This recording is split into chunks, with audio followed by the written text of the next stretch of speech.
कोलकाता की आलिया यूनिवर्सिटी के छात्रों ने कैंपस में निकाला विरोध मार्च, तोड़ दिया बैरिकेडिंग।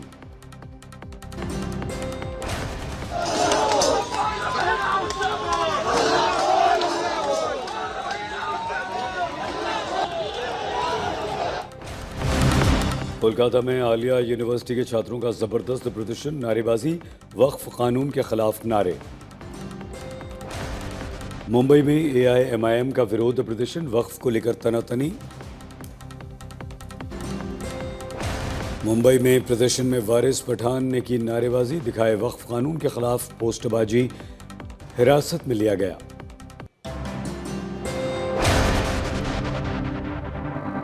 वक्फ को लेकर बंगाल में राजनीतिक हंगामा, बोले बंगाल के मंत्री चौधरी, कोलकाता ठप के लिए धरना और योजना, 50 जगहों पर 10,000 लोगों को तैनात करने की योजना। All India Muslim personal law board की मुसलमानों से अपील, घर की बत्ती बंद करें, प्रदर्शन करें, बीजेपी ने जमकर घेरा। मोहसिन रजा बोले मुस्लिम बोर्ड कांग्रेस की टूल किट, मुस्लिमों के घर की बत्ती गुल करने की बात, लेकिन मोदी जी मुसलमानों के घरों में रोशनी देंगे। समाजवादी पार्टी के नेता चांद बोले विरोध प्रदर्शन ठीक है, संविधान के तहत कोई भी कर सकता है विरोध। गिरिराज सिंह ने बंगाल में ममता को घेरा, कहा ममता चाहती है मुसलमान इतना आतंक मचाएं कि हिंदू अपने आप को डरा हुआ महसूस करें।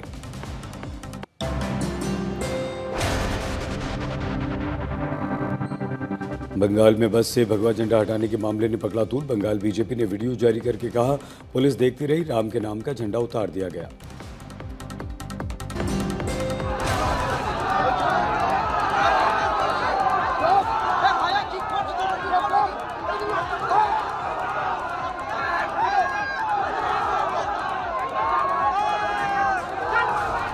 शुभेंदु अधिकारी ने वक्फ को लेकर प्रदर्शन पर कहा वो बीजेपी का झंडा नहीं था, श्री राम वाला झंडा था, ये आस्था का अपमान है, हिंदुओं का अपमान है। शुभेंदु बोले भगवा झंडा कैसे हटा दिया, कोलकाता में बस ड्राइवर ने झंडा उतरवा दिया पुलिस के सामने, ये शर्म की बात है, कल हनुमान जयंती है, हम विरोध करेंगे। जमीयत के कार्यकर्ताओं के झंडा हटाने के वायरल वीडियो के खिलाफ श्री राम स्वाभिमान परिषद ट्रस्ट ने शिकायत दर्ज की।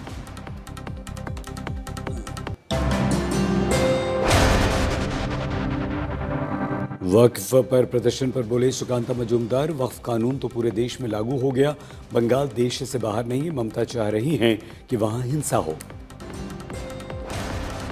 ममता पर निशाना साधा मजूमदार ने बोले हमारे पास लॉ एंड ऑर्डर, हमें दे दें, 15 मिनट में सारी उपद्रवियों को हम खत्म कर देंगे। कुणाल घोष का सुकांता पर पलटवार, हम तो वक्फ के खिलाफ हैं, बीजेपी तो झगड़ा करवाना चाहती है, अभी बंगाल में सेक्युलर सरकार है, बीजेपी की राजनीति हम नहीं चलने देंगे। दिलीप घोष बोले हम तो बार बार कह रहे हैं कि बंगाल को ये लोग बांग्लादेश बना देंगे, लेकिन हम ऐसा होने नहीं देंगे। बीजेपी नेता मुर्मू ने कहा मुसलमानों को रास्ते पर उतारते हैं ताकि हिंदुओं को दबाया जा सके, जिहादियों को ममता ने उतार दिया है।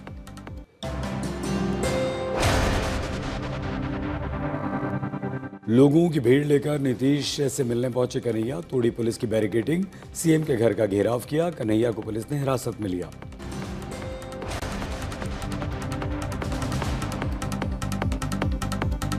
सुबह पटना में कन्हैया कुमार और सचिन पायलट की प्रेस कॉन्फ्रेंस।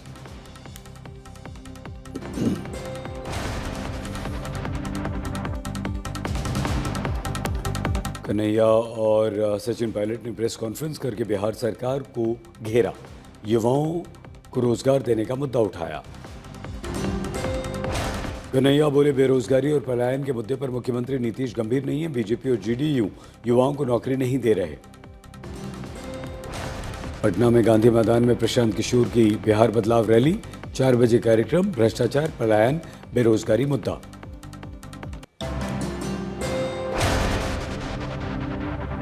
केंद्रीय मंत्री चिराग पासवान का कन्हैया को लेकर बड़ा बयान, कहा उनके भारत के टुकड़े करने की सोच के साथ राजनीति को लोग उनका साथ बिल्कुल नहीं देंगे। महाराष्ट्र के मंत्री चंद्रशेखर बावनकुले का किसानों की कर्ज माफी पर बयान, संकल्प पत्र के हर वादे को हम पूरा करेंगे, किसान निश्चिंत रहें। कन्हैया कुमार ने पलायन रोको और नौकरी दो यात्रा को बताया सफल, कहा जुड़ रहे हैं हर उम्र के लोग, सिर्फ युवा नहीं। अमेठी में फर्जी दस्तावेज के आधार पर कांग्रेस के नेता को भारी पड़ा, पुलिस ने 8 को जेल भेजा। संभल हिंसा में गठित न्यायिक आयोग के सामने एसपी संभल की पेशी, दर्ज किया बयान।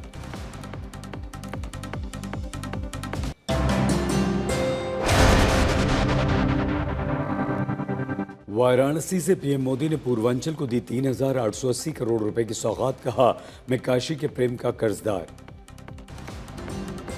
पीएम बोले आज काशी सिर्फ पुरातन नहीं, मेरी काशी प्रगतिशील भी है। काशी पूर्वांचल के नक्शे के केंद्र में है।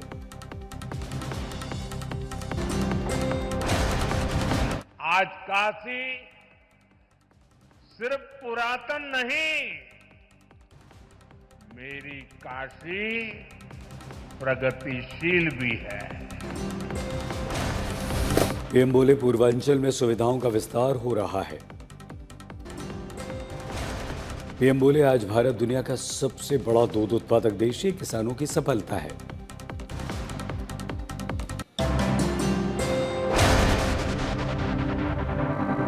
वाराणसी में मोदी की रैली में राणा के खिलाफ पोस्टर भी लहराए गए।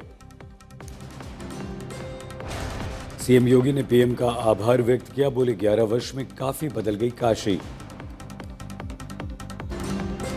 कलकत्ता हाईकोर्ट ने हिंदू सेवा दल को रेड रूट पर हनुमान जयंती जुलूस की अनुमति देने से इनकार किया। हाईकोर्ट के आदेश के बाद बोले हिंदू सेवा दल ने निर्णय को डिवीजन बेंच में चुनौती देने का निर्णय लिया।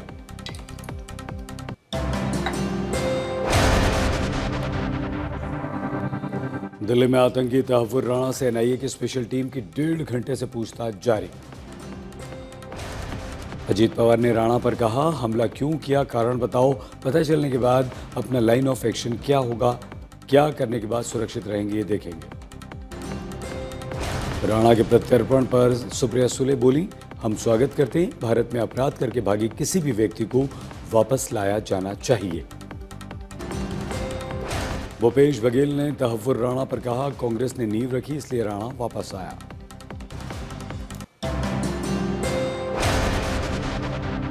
संजय राउत ने राणा और बीजेपी को लेकर कहा ये जो राणा को लेकर आए हैं, मैं पूछना चाहता हूं राणा फेस्टिवल चल रहा है क्या?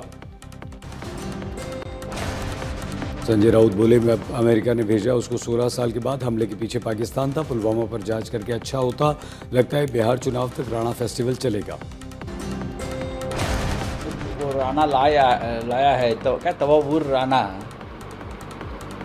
तो ये बीजेपी का राणा फेस्टिवल चल रहा है क्या? ये किसी का भी फेस्टिवल करते हैं ये। तहव्वुर राणा को लेकर बोले सांसद अनुराग ठाकुर कांग्रेस और बीजेपी में फर्क यही है, कांग्रेस के समय बॉम्ब धमाके होते थे, बीजेपी के समय धमाके करने वाले पकड़े जाते हैं।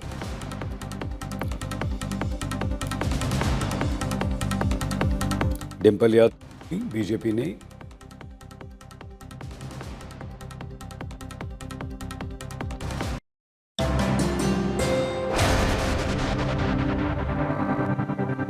बिहार में आंधी बारिश वज्रपात गिरने से मौत का आंकड़ा बढ़कर 80 तक पहुंच गया।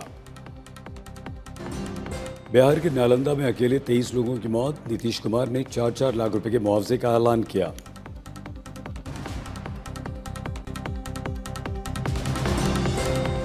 बिहार के आपदा मंत्री विजय मंडल बोले जिन लोगों की फसल बर्बाद हुई, संपत्ति बर्बाद हुई, उनकी हम मदद करेंगे।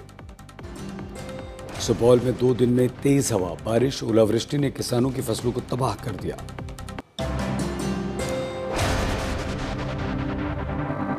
उत्तर भारत समेत दिल्ली एनसीआर में खुशगवार गुजरेगा वीकेंड, लोगों को गर्मी से मिलेगी राहत।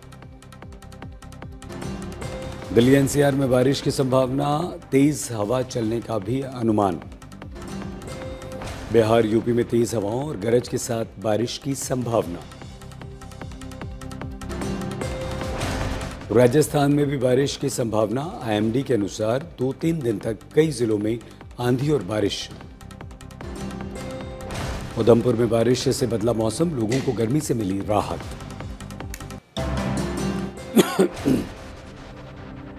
जोधपुर में चूड़ी फैक्ट्री गोदाम में लगी भीषण आग, मुश्किल से बुझाई गई।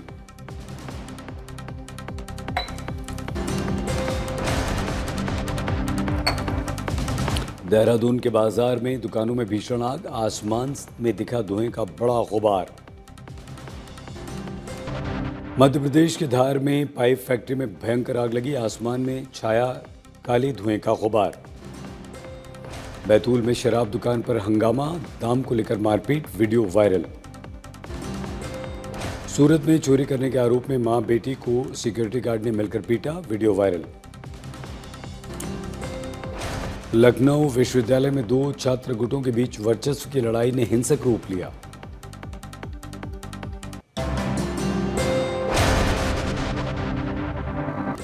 छत्रपति संभाजी नगर की होटल ग्रैंड सरोवर में भीषण आग, कई फीट ऊपर तक आग की लपटें दिखाई दी। बेगूसराय में पत्नी ने पति को पाने के लिए सदर अस्पताल में किया हाई वोल्टेज ड्रामा, पत्नी भागकर हिंदू लड़के से शादी कर रही थी। सूरत की रिहायशी बिल्डिंग में भयंकर आग लगी, गुजरात सरकार के गृह मंत्री हर्ष संघवी का भी इसी कैंपस में है घर, कि पुलिस ने बरामद किए। गुजरात के आनंद में लकड़ी के गोदाम में भीषण आग, तस्वीरें सामने आई। बद्रीनाथ यात्रा में 40% रजिस्ट्रेशन ऑफलाइन होंगे, जिला प्रशासन तैयारियों में जुटा।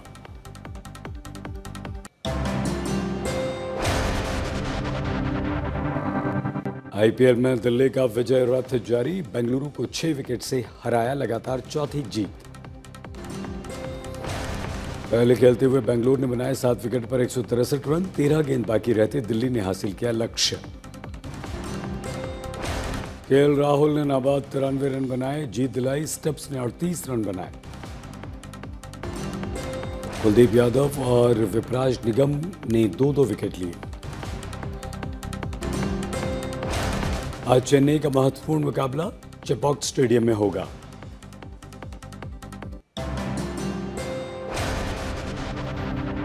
पच्चीस अप्रैल को सिनेमाघरों में आएगी फिल्म फुले, प्रतीक गांधी और पत्रलेखा लीड रोल में। फिल्म पुलिस स्टेशन में भूत में दिखाई देंगे मनोज वाजपेयी, राम गोपाल वर्मा की फिल्म। फिल्म धमाल 4 की शूटिंग का पहला शेड्यूल पूरा, देवगन ने तस्वीरें शेयर की।